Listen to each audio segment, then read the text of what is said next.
Ludovic Subran is the chief economist of Euler Hermes, the largest, the biggest trade credit insurance company in the world. I guess that we will start with a forecast on what will Trump do in terms of economic policy in the first 100 years and in first 100 days, and in general, how much of his electoral program will be implemented.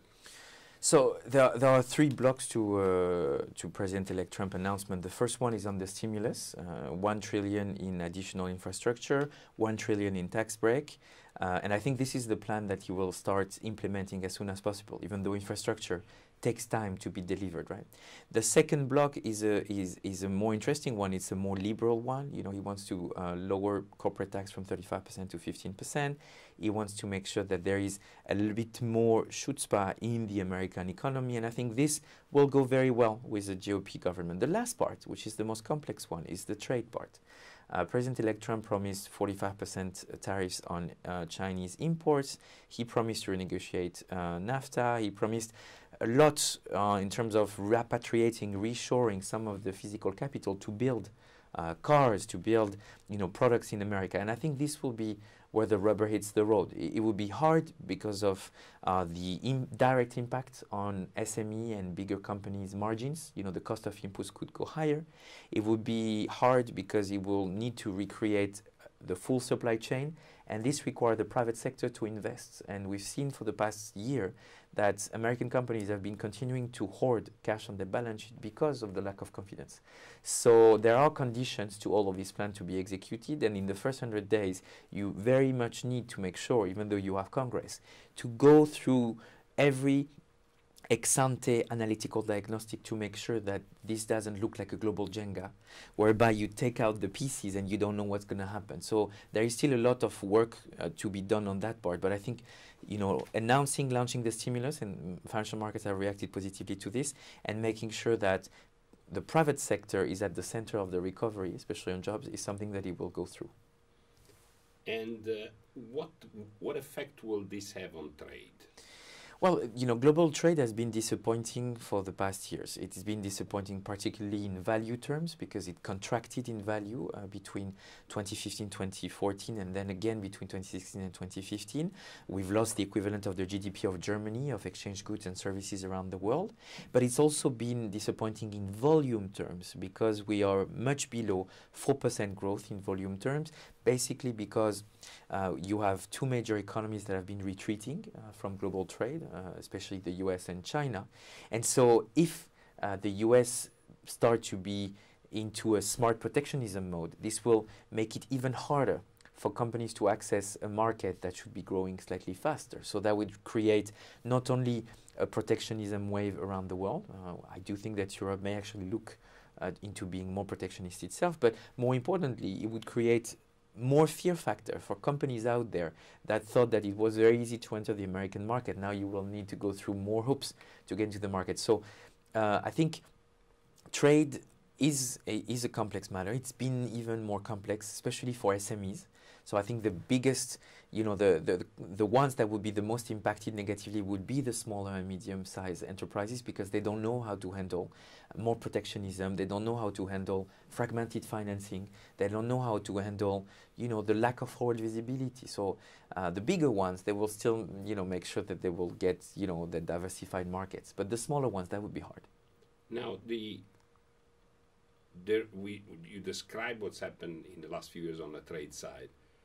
Could the third pillar of the Trump plan create even an intensification, an increase in trade tensions worldwide? I think on the goods and services, on physical trade, I think it could create, you know, a little bit more worries in terms of accessing a market that was open. So yes, it would create a lesser incentives for companies to look at the US market as a potential markets for them, because they may not know what could happen when their goods enter the port of Houston, for example. I mean, you could, if you look at other countries that have been protectionist the old way, the Turkeys, Brazils, Russias of the world, your boat arrives in the port and then you get an additional tariff, and basically this is your margin gone in thin air, I don't think that the US will embark in this type of protectionism, but for example, for the service sector, restrictions to access the US market for a service company could become something important. Financial services, trade-related services could have it a harder way to get access to the US market.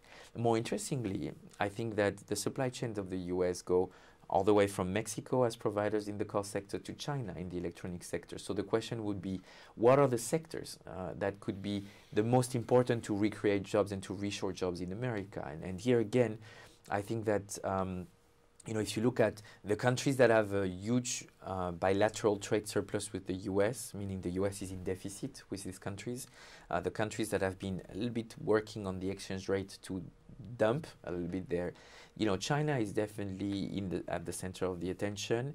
To a certain extent also Mexico, which has been the main recipient of foreign direct investment for the car and physical capital, for the industry and machinery and equipment. So I think the question would be on those sectors, what could happen?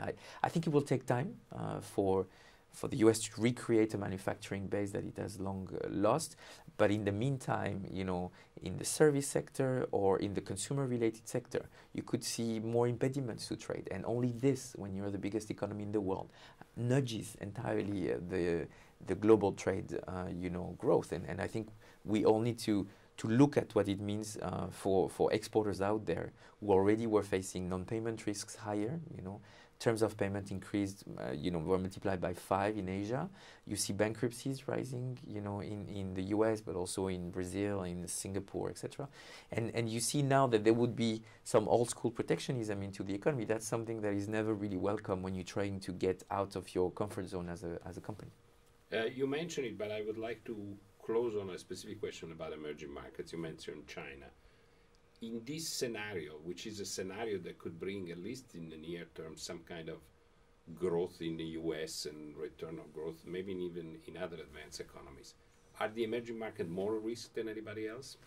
We were expecting a big comeback from the emerging markets because they have been suffering for 2 years from capital flight, depreciation of the currencies, and the commodity counter shock has not been positive for the emerging markets. So we expected them, Brazil is exiting recession, Argentina, Russia, we're expecting them to be better.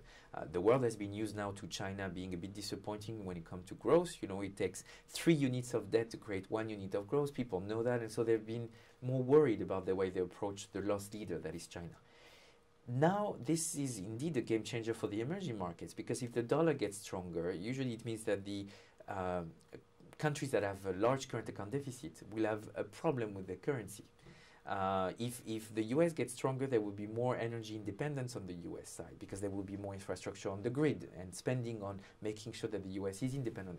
All of that is not good news for the emerging markets, because it means investors have a sheer interest in repatriating their cash in the US, because $1 more here is making more money than $1 in Brazil or $1 in Russia. That's something that is very new, because emerging markets have been on sale. So we've seen a lot of big mergers and acquisition in these markets. Exports has been hard, but there's been an internationalization in a different way. Now, indeed, that could be a sudden stop of capital inflow to some of these markets. So we're looking at them with indeed a bit more concern than 2 weeks ago. Thank you very much. Thank you very much.